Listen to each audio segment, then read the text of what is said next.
14장 계획, 기록, 예산 세우기. 사람들은 끈덕지게 계획하고 기록을 남긴다. 석기시대 사람들은 큰 돌을 쪼아서 기록을 남겼다. 나중에는 뿔에, 나무에, 구운 흙에, 동물 가죽과 식물 섬유질에 기록을 했다. 기록을 어디에 남겼든 인류는 거기다 앞날을 내다보고 목표를 세우고 계획하는 일을 꼼꼼히 적어두었다. 기록함으로써 사람들은 지난날을 남기고 지금을 탐구하며 앞날의 계획을 세운다. 문자로 남긴 기록은 아주 쓸모가 많다. 기록은 인류가 관심을 가지고 발전시켜온 다른 분야에서 중요한 만큼이나 농사꾼과 밭농사에도 몹시 중요하다. 농사를 잘 짓는 첫걸음은 땅을 조사하는 일이다. 밭에서 어떤 곡식을 얼마나 키울 수 있고 어떤 것을 키울 수 없을지 저울질한다. 머리에 떠오르는 생각을 자유로이 적어본다. 생각나는 것을 종이에 적고 농사 공책에 끼워둔다. 생각이야 바뀔 수도 있는 것이지만 어쨌든 밭농사의 얼개를 잡은 것이다. 밭은 되도록 남쪽으로 완만하게 비탈진 곳이 좋다. 그래야 햇빛을 가장 많이 받을 수 있고 나무나 건물, 키가 큰 곡식 때문에 생기는 그늘이 작다. 키가 큰 옥수수나 키다리콩 같은 곡식을 심을 때는 그 곡식들이 밭에 그늘을 많이 들이우지 않는 방향으로 심는다. 다음으로 중요한 일이 돌려짓기다. 한 곡식이 밭에서 자라는 기간은 거의 예외 없이 한 철 뿐이다. 다음 철, 또 그 다음 철에는 그 자리에 다른 곡식을 심어야 한다. 아일랜드 감자는 해마다 갓도단한 잔디밭에 심으면 훨씬 좋다. 우리는 감자 심을 자리로 나란히 이어진 4군데를 마련했다. 한 군데마다 땅 크기가 4.5 내지 4.5 곱하기 9m였다. 한 해 전에 푸른 잔디가 우거졌던 첫 번째 땅에 감자를 심으면서 돌려짓기를 시작한다. 두 번째, 세 번째, 네 번째 땅은 다른 곡식을 심는다. 이듬 해에는 두 번째 땅에 감자를 심는다. 첫 번째 땅에는 호박을 심는다. 그 다음에 감자는 세 번째 땅에 심고 호박을 두 번째 땅에 심는다. 첫 번째 땅은 잔디와 토끼풀이 퍼진 채로 둔다. 네 번째 해 되는 해 감자를 네 번째 땅에 심는다. 호박은 세 번째 땅에 심는다. 두 번째 땅은 풀이 듬성듬성 자라고 있고 첫 번째 땅은 푸른 풀이 뒤덮었다. 다섯째 되던 해 푸른 풀이 무성한 첫 번째 땅에 감자를 심는다. 호박을 네 번째 땅에 심는다. 풀씨를 세 번째 땅에 심고 두 번째 땅은 풀이 우거지도록 손대지 않는다. 땅 한 군데를 기준으로 다시 살펴보자. 다섯 해째 되는 해에 크기가 4.5 곱하기 9m 크기의 길쭉한 땅에 같은 곡식이 돌아오게 된다. 다섯 해째에 같은 곡식을 심기 전까지 세 해 동안 다른 곡식이 자란다. 한 해는 호박이, 두 해는 때가 자란다. 우리 밭은 가로 세로로 길을 2개 내서 대강 4쪽으로 나눈다. 해마다 첫 번째 땅에 완두콩 종류를 심는다. 두 번째 땅에서 키다리콩을 기른다. 세 번째 땅에 오이와 멜론, 토마토를 심고 네 번째에 자잘한 채소를 심는다. 해마다 4군데 곡식들의 자리를 바꾸어 심는다. 밭에는 5번째 땅떼기가 있다. 몇 해 동안 자리를 바꾸어주지 않아도 잘 자라는 여러 해 살이 채소인 아스파라거스, 뚱딴지, 대황, 딸기는 여기에 심는다. 딸기는 한 자리에서 2세에 키운다. 대황과 아스파라거스 두둑은 한 번 심으면 여남은 해가 지나도록 바꾸지 않아도 된다. 이처럼 여러 해 살이 채소는 여러 해 살이 채소끼리 심어야 다른 곡식들을 돌려지을 때 어려움이 없다. 환경 보존을 생각하는 농부들은 고를 파서 심기보다 두둑을 올려 심는 데 마음이 쏠린다. 미국에 있는 유기꾼 농사꾼들은 대개 밭을 몇 부분으로 나눈 뒤에 거의 모든 곡식을 고를 파서 심는다. 등굴이 무더기로 자라는 키다리콩, 옥수수, 오이, 감자, 호박은 예외이다. 농부들은 손연장이나 전기나 움직이는 기계로 금세 고를 판다. 고를 파면 잡초가 뽑히니 밭 가꾸기가 수월한 셈이다. 두둑을 올리는 방법은 이와 다르다. 두둑이 둘레밭보다 한 뼘 가까이 솟아올라 있다. 두둑을 평평하게 하거나 양옆을 다지기도 한다. 흔히 흙을 쌓아서 두둑을 올리는데 두둑이 좁아서 두둑 흙을 밟아 뭉개지 않고 두둑과 두둑 사이에 난 고랑을 밟고 일할 수 있다. 두둑 올리기는 현대의 발명품이 아니라 집약 농업을 좋아하는 중국과 프랑스 사람들이 오랜 세월을 두고 지켜온 농사법이다. 프랑스가 중국보다 규모가 훨씬 작기 마련이다. 중국은 들판이 꽤 넓어서 두둑기류가 몇십 미터씩 이어지기도 한다. 대개 두둑 너비는 1m가 채 안되고 두둑과 두둑 사이에 걸어다닐 수 있도록 골을 판다. 두둑을 하나 쌓고 그 옆에 같은 방법으로 두둑을 또 쌓는다. 넓이가 일정하고 사이사이에 좁은 골이 파인 두둑들이 모여 밭 모양을 만든다.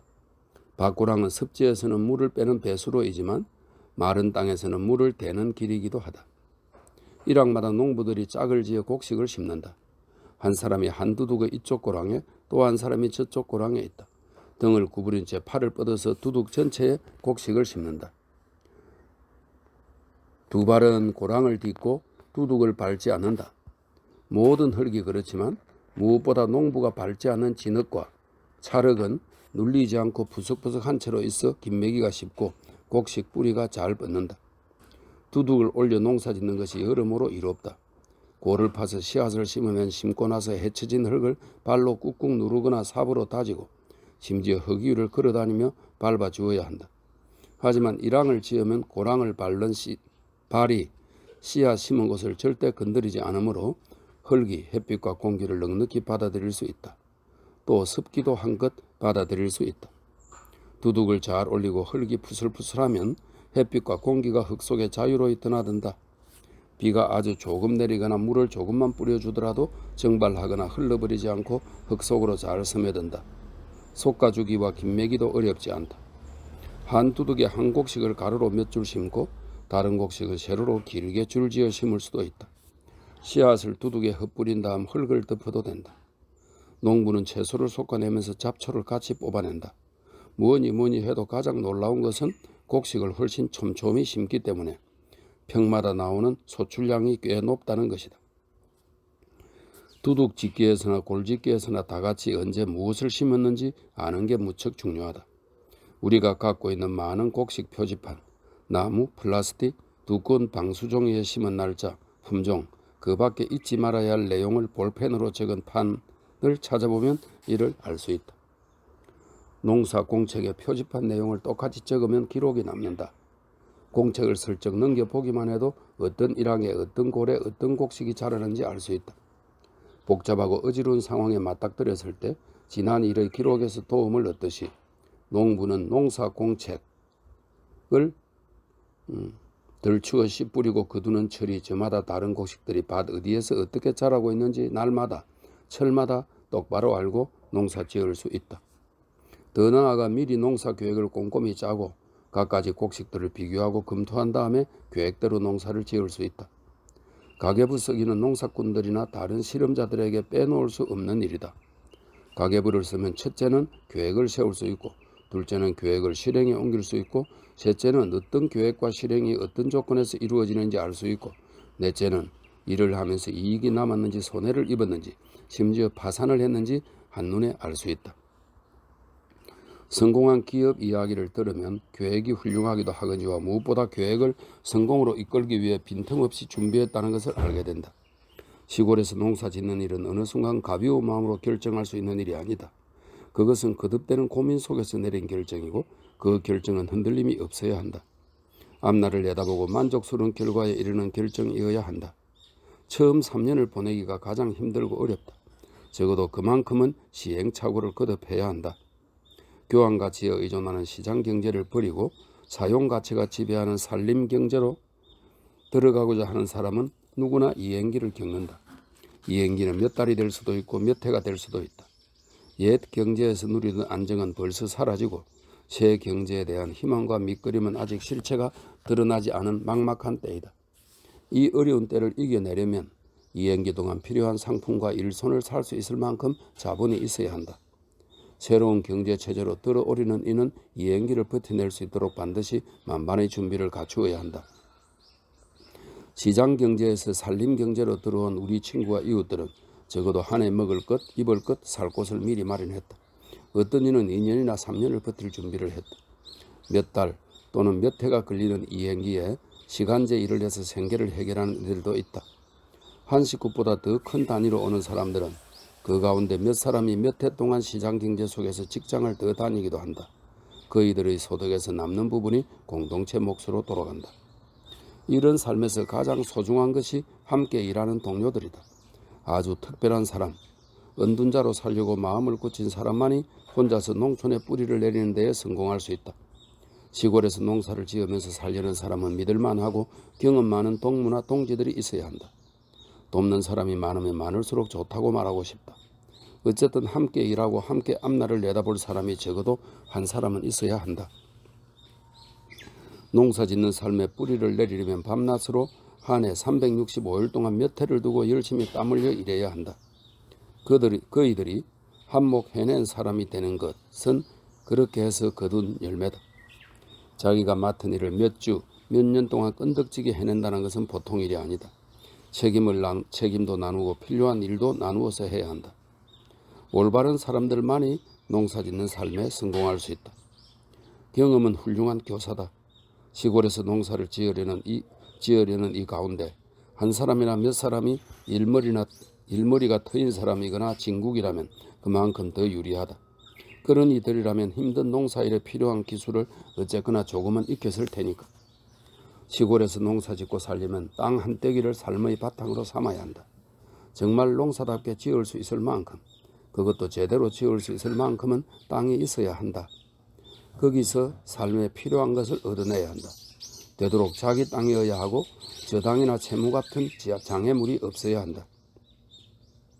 시골에서 농사 짓는 삶에도 유동 자본이 필요하다. 다시 말해 적어도 2년, 넉넉 잡아 3년 가까이 농사에서 순이익을 거두지 못할 때에도 일을 꾸준히 해나갈 수 있게 여유로 가진 돈이나 적어도 신용이 있어야 한다. 유동 자본이 없다 해도 얼마쯤 품팔아 얻는 소득은 있을 것이다. 하지만 벌이가 없을 수도 있고 납품을 파는 것만으로는 모자란다. 얼마나 걸릴지 모르는 시행착오 기간을 넘기고 시골에서 삶의 뿌리를 내릴 수 있을 만큼은 초기 유동 자본이 있어야 한다. 농사에 뛰어들면 여유 자금으로 먼저 자기가 쓸 연장과 장비를 산다. 또 가계부를 제대로 써야 한다. 함께 일한 사람 가운데 한 사람이 회계와 현금 관리를 맡아서 반드시 돈을 써야 할 때나 뜻밖의 돈을 써야 할 때 현금이 모자라지 않게 책임져야 한다. 두세 사람이 함께 농사를 짓기로 했다면 늘 진지하고 정직하게 머리를 맞대고 무슨 일이든 함께 의논해서 결정해야 한다. 모든 일을 계획하고 기록하고 의논하고 고쳐야 할 때는 고치고 뜻을 모아서 일하지 않으면 안 된다. 늘 해야 할 일이 기다리고 있다. 그 일을 공책에 적고 늘 꺼내어 보면서 길잡이로 결정의 근거로 삼아야 한다. 전체 계획을 3년 계획이라고 이름 붙일 수도 있을 것이다. 시골에서 농사짓는 이들에게 늘 모자란 것이 돈이다. 돈 없이 새롭게 도전하는 삶에서 어떻게 성공할 수 있을까? 지혜롭게 옛말을 따르라. 번 것보다 적게 써라. 지혜로운 이는 소득을 웃도는 지출은 하지 않을 것이다. 올바르지 않은 일을 하지 않으려고 하듯이 빚에 눌려 이자의 종이 되는 일은 없을 것이다. 재산이 얼마나 있는지, 쓸 돈이 얼마인지 늘 헤아리고 있어야 한다. 해마다 예산을 짜고 대차 대조표를 만들어야 한다. 대차 대조표의 차변에는 자산을, 대변에는 지출을 기록한다. 한 해를 손실과 적자가 아니라 이익과 흑자로 마무리하도록 안간힘을 써야 한다. 회계 정리에서 이익이 남으면 저마다 필요한 것을 사거나 그 돈으로 하고 싶은 짓을 해도 좋다. 새 연장이나 장비나 원료를 사두는 데 쓸 수도 있다.